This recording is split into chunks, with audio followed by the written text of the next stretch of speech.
എൻ്റെ പേര് T Muhammad Ali, general secretary all Kerala retire ration dealers association സംസ്ഥാന കമ്മിറ്റി. WFP പ്രകാരം 2100 കലോറിയാണ്. അതായത് ഒരു സാധാരണ മനുഷ്യന് അടിയന്തര ഘട്ടങ്ങളിൽ 450 ഗ്രാം ഭക്ഷ്യധാന്യം കൊടുക്കണം ഒരു ദിവസത്തിന്. അങ്ങനെ വരുമ്പോൾ ഒരു മാസത്തിൽ കൊടുക്കേണ്ടത് 13,500 ഇന്ന് വരെ ഇന്ത്യ രാജ്യത്ത് എവിടെയും അങ്ങനെ ഒരു വിതരണം നടന്നിട്ടില്ല, പ്രത്യേകിച്ച് കേരളത്തിൽ നടന്നിട്ടില്ല. ഇവിടെ AAY card, Antyodaya Yojana card 35 kilo ഭക്ഷ്യധാന്യമാണ് ഇതുവരെ നൽകിയിരുന്നത്. അത് ഒരു വ്യക്തിക്ക് 10 കിലോ ആക്കി ചുരുക്കാൻ പോകുന്നു, 7 കിലോ ആക്കി ചുരുക്കാൻ പോകുന്നു. ഇത് പുനഃപരിശോധിക്കണം. കാരണം 3 പേരാണ് ആ കാർഡിലുണ്ടെങ്കിൽ കൊടുക്കേണ്ടത് 40,500, പക്ഷേ അത് കൊടുക്കുന്നില്ല. അവിടെ വിഷയം. അത് കൊടുക്കാതെ 35 കിലോ തന്നെയാണ്. ഇപ്പോൾ 10 ആളാണ് ഈ കാർഡിലുണ്ടെങ്കിലും കൊടുക്കുന്നത് 35 കിലോ ആണ്. അതായത് 7 കിലോ ആക്കി ചുരുക്കുമ്പോൾ 10 ആളുണ്ടെങ്കിൽ 70 കിലോ കൊടുക്കണം. അതില്ല, അവിടെ 35 കിലോയിൽ നിർത്തുകയാണ്. ആദിവാസി മേഖലയിലൊക്കെ 5ഉം 10ഉം ആളുകളുണ്ട്, കുടുംബങ്ങളാണ് അതിനകത്തുള്ളത്. അവിടെ 7 കിലോ ആക്കുമ്പം കൊടുക്കുന്നത് 7 കിലോ തന്നെ, 35 കിലോ കൊടുക്കും. അത് പുനഃപരിശോധിക്കണം. ഞങ്ങൾ ആവശ്യപ്പെട്ടത് ഒരു 10 കിലോ അരി. ഈ ദരിദ്ര വിവേചനം കാണിക്കരുത്. ദരിദ്രത്തെ വിവേചനം. 5,90,500 കാർഡുകളാണ് നമുക്ക് AY കാർഡുള്ളത്. അതേ സമയത്ത് 38 ലക്ഷത്തോളം വരുന്ന PHH ചുവപ്പ് കാർഡുണ്ട്. അവരും ദരിദ്രരാണ്. അതായത് 33 കോടിയും ജനങ്ങളും 18 ലക്ഷവും, ഏകദേശം അത്രയും ജനങ്ങളുണ്ട് ഇതിൻ്റെ അകത്ത്.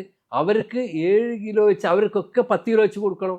7 കിലോ കൊടുക്കുന്ന നടപടി പുനഃപരിശോധിക്കണം. കൊടുക്കേണ്ടത് 13,500 WFP പ്രകാരം. അത് ഇന്ത്യ രാജ്യത്ത് ഇതുവരെ വിതരണം നടന്നിട്ടില്ല. ഇവിടെയാണ് അരി വെട്ടിക്കുറയ്ക്കുന്ന ഒരു നടപടിയിലേക്ക് പോകുന്നത്. അത് നമ്മുടെ കേരളത്തിൽ ഒരു ദിവസം, ഒരു മാസത്തിൽ കൊടുക്കേണ്ടത് 20 ലക്ഷം കിലോ ആണ്. അവിടെ 12 ലക്ഷം കൊടുക്കും. കേന്ദ്ര ഗവൺമെൻറ്റിൻ്റെ നടപടിയാണ്.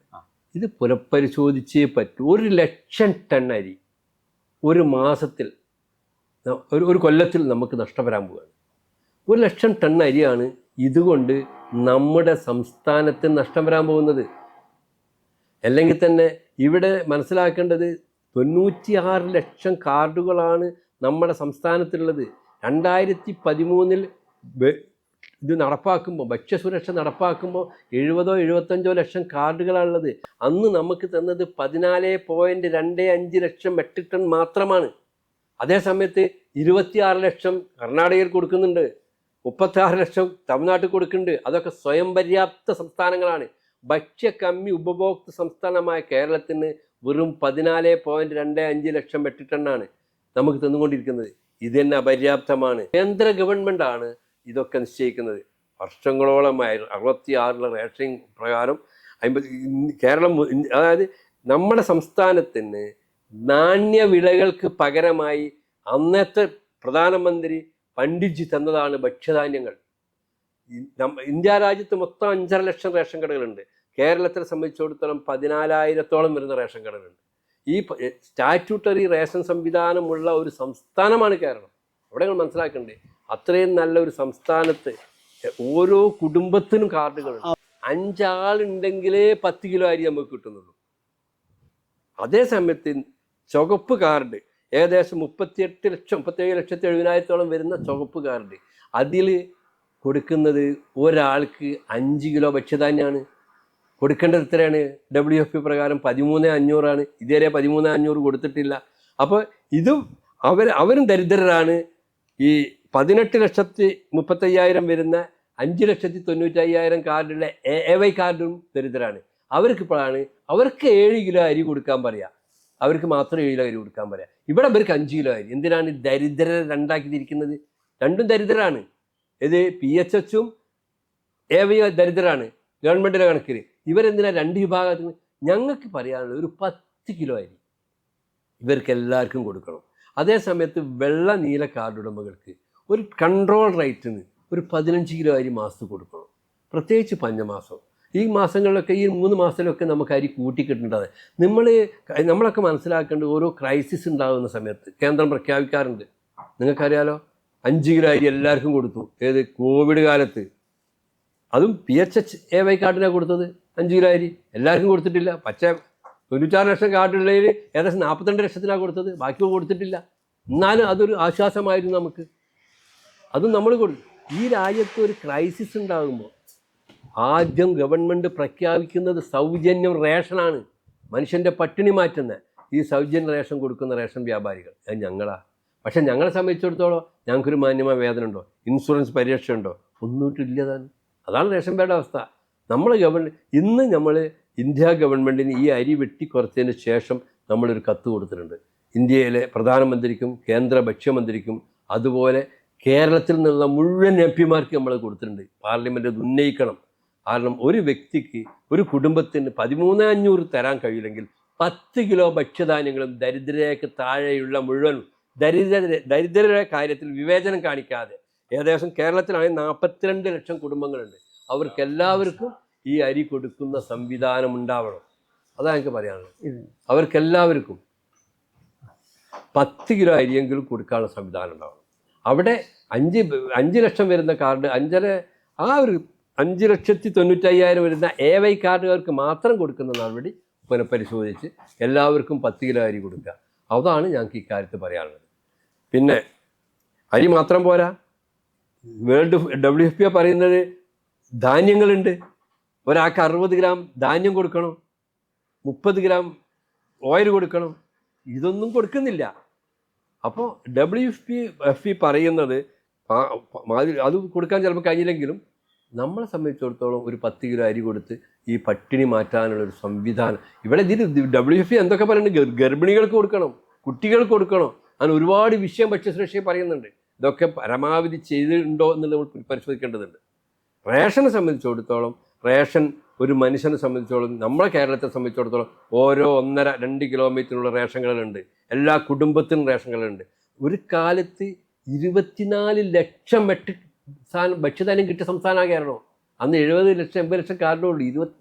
1,65,000 ടൺ അരിയും 35,000 ടൺ ഗോതമ്പും അടക്കം ഒരു മാസത്തിന് അതാണ് മനസ്സിലാക്കേണ്ടത്. അങ്ങനെ കിട്ടുമ്പോൾ നമുക്ക് 24 ലക്ഷം മെട്രിക് ടൺ ഉണ്ടായിരുന്നു. ഇപ്പം കിട്ടുന്നത് 14.25 ലക്ഷം മെട്രിക് ടണ്ണാണ്. ആളോഹരി വിഹിതമായിരുന്നു റേഷൻ. അവിടെ ഇപ്പം വീടോഹരി വിഹിതമാക്കി. ആളോഹരി വിഹിതം റേഷൻ ഇല്ലപ്പോൾ, കാർഡിനാണ് റേഷൻ കൊടുക്കുന്നത്.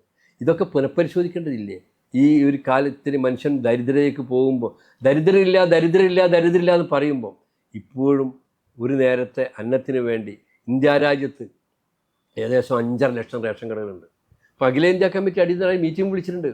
ഒരു ശക്തമായ സമരത്തിലേക്ക് പോകേണ്ടി വരും. ഞങ്ങൾക്കറിയാം പോകേണ്ടി വരും എന്നുള്ളത്. കാരണം ഇത് കുറേശ്ശെ സബ്സിഡിയിൽ നിന്നും കേന്ദ്രം പുറത്തേക്ക് പോവുകയാണ്. നാളെ ഈ 7 കിലോ ആക്കിയ കേന്ദ്ര സർക്കാർ നാളെ 5 കിലോ ഉള്ളത് ചിലപ്പോൾ 4 കിലോ ആക്കും. PHHനുള്ളത് ആയിക്കൂടായില്ല. കാരണം ഗ്യാസിൻ്റെ സബ്സിഡി നിങ്ങൾക്കൊക്കെ പൈസ വന്നിരുന്നു, ഇപ്പോൾ പൈസ വരുന്നുണ്ടോ? ഒന്നും വരുന്നില്ല. അങ്ങനെ സബ്സിഡി നിന്ന് പോകുന്നു. അതേമാതിരി ഡയറക്റ്റ് പേയ്മെൻറ്റ് സിസ്റ്റം നടപ്പാക്കുന്നു. ഇന്ത്യ രാജ്യത്തെ അരിക്ക് പകരം പൈസ കൊടുക്കുന്നൊരു സംവിധാനം പോണ്ടിച്ചേരിയിലുണ്ട്, പൂനെയിലുണ്ട്, ഛത്തീസ്ഗഡിലുണ്ട്. ഇതൊക്കെ എങ്ങനെയാണ്? അരിക്ക് പൈസ കിട്ടിയാൽ ജീവിക്കാൻ കഴിയുമോ? അവിടെ മനസ്സിലാക്കണ്ടേ. 10 കിലോ അരി കിട്ടേണ്ട സ്ഥാനത്ത് ഒരു 400-300 കൊടുക്കും. 300 വരെ കണക്ക് കൂട്ടൽ. ആ പൈസ കൊണ്ട് ജീവിക്കാൻ കഴിയുമോ അവിടെ? അപ്പോൾ അരി തന്നെ വേണം. ഇത് വരുമ്പം ഇവിടെ ഒരു കാലത്ത് നമ്മുടെ രാജ്യത്ത് ചെറുപയറിന് വില കുറവായിരുന്നു, പരിപ്പിന് വില കുറവായിരുന്നു. എന്തുകൊണ്ട് ഇപ്പോൾ വില കൂടി എന്നുള്ള ചോദ്യത്തിന് ഉത്തരമില്ല. അന്ന് FCIൻ്റെ കയ്യിൽ സാധനങ്ങളുണ്ടായിരുന്നു. FCIൻ്റെ കയ്യിൽ സാധനങ്ങളുണ്ടായിരുന്നു. FCIൻ്റെ കയ്യിൽ സാധനമില്ല. അവിടെ വിഷം. ഇതൊക്കെ പുറത്തേക്ക് വിറ്റത് കൊണ്ടാണ് ഇത് സംഭവിച്ചത്. നാളെ ഇത് വീണ്ടും സംഭവിക്കും. അതുകൊണ്ട് ഇന്ത്യ രാജ്യത്തെ റേഷൻ കടകൾ നിലനിർത്തണം. അതുപോലെ റേഷൻ വ്യാപാരികൾക്ക് ജീവിക്കാൻ ആവശ്യമായ വേതനം, ഏറ്റവും ചുരുങ്ങിയ വേതനം കൊടുക്കുന്ന റേഷൻ വ്യാപാരികൾക്ക് 45 കിൻഡൽ അരി വിറ്റാൽ ആ കേരളത്തിലെ റേഷൻ വ്യാപാരിക്ക് 21,000 കിട്ടുക. കടവാടകയും സെയിൽസ്മാൻ്റെ ശമ്പളവും എല്ലാം ചില വ്യാപാരിക്കൊന്നും ഇല്ലാത്തൊരവസ്ഥയാണ്. അത് നമ്മൾ കാണണം. ഇൻഷുറൻസ് സുരക്ഷയില്ല. കോവിഡ് കാലത്ത് 65 ജീവൻ പൊലിഞ്ഞവരാണ് റേഷൻ വ്യാപാരി. എല്ലാ മേഖലകളും അടഞ്ഞു കിടന്നു. അന്ന് തുറന്ന് പ്രവർത്തിച്ചു. ഈ രാജ്യത്തിന് വേണ്ടി തുറന്ന് പ്രവർത്തിച്ചത് റേഷൻ കടകൾ മാത്രമാണ്. ആ സമയത്ത് ആരോഗ്യ പ്രവർത്തകർക്കും പോലീസിനും എല്ലാവർക്കും ഇൻഷുറൻസ് പരിരക്ഷ കൊടുത്തു. ഞങ്ങൾക്ക് മാത്രം കിട്ടിയില്ല. അതുകൊണ്ട് ഞങ്ങൾക്ക് ഇനി പറയാനുള്ളത് കേന്ദ്ര ഗവൺമെൻറ്റിനോട് റേഷൻ വ്യാപാരികൾ കേന്ദ്രത്തിൻ്റെ ഇതിൽപ്പെട്ടി പെൻഷൻ കൊടുക്കണം, ഇൻഷുറൻസ് പരിരക്ഷ കൊടുക്കണം, ESI സംവിധാനം കൊടുക്കണം. മാന്യമായ വേതനം കൊടുക്കണം. അങ്ങനെ ഈ സംവിധാനത്തെ നിലനിർത്തണം. ഈ സബ്സിഡി രംഗത്ത് നിന്നും കേന്ദ്രം പിന്മാറുന്നത് അവസാനിപ്പിച്ച് ഇന്ത്യ രാജ്യത്തിൻ്റെ പട്ടിണി മാറ്റാൻ എല്ലാവരുടെ ഭാഗത്തുനിന്നും, സർക്കാരിൻ്റെ ഭാഗത്തുനിന്നുണ്ടാവണം, പ്രതിപക്ഷത്തെ ഭാഗത്തുനിന്നുണ്ടാവണം, പൊതുജനങ്ങളുടെ ഭാഗത്തുനിന്നുണ്ടാവണം, മീഡിയയുടെ ഭാഗത്തുനിന്നുണ്ടാവണം. എല്ലാ കാര്യങ്ങളും പറയുന്ന മീഡിയ. അതാണ് WFPO പറയുന്ന 13,500 ഗ്രാം ഭക്ഷ്യധാന്യം ഇന്ന് വരെ ഇന്ത്യ രാജ്യത്ത് വിതരണം ചെയ്തിട്ടില്ല എന്ന വസ്തുത കൂടി മനസ്സിലാക്കണം.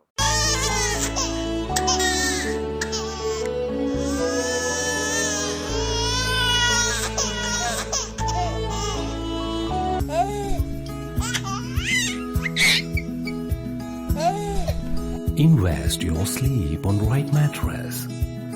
Forwish mattress for healthy sleep.